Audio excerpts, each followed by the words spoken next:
சேற்றில் குடிகொள்ளும் பொழுது சகதியை உடுத்துகின்றாள். குளத்தில் குடிகொள்ளும் பொழுது அழுக்கை உடுத்துகின்றாள். ஆற்றில் குடிகொள்ளும் பொழுது பசுமையை உடுத்துகின்றாள். குடத்தில் குடிகொள்ளும் பொழுது கண்ணாடி போன்று நிறமற்று காண்கின்றாள். கடலில் குடிகொள்ளும் பொழுது பட்டு போன்று நீலாடை உடுத்துகின்றாள். அவள் குடிகொள்ளும் இடங்களே தீர்மானிக்கின்றன அவளது பெயரையும் அவளது ஆடையையும் அவளது தன்மையையும்.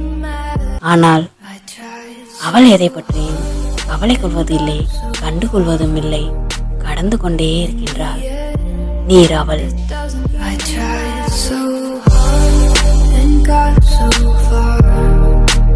சேற்றில் குடிகொள்ளும் பொழுது சகதியை உடுத்துகின்றாள். குளத்தில் குடிகொள்ளும் பொழுது அழுக்கை உடுத்துகின்றாள். ஆற்றில் குடிகொள்ளும் பொழுது பசுமையை உடுத்துகின்றாள். குடத்தில் குடி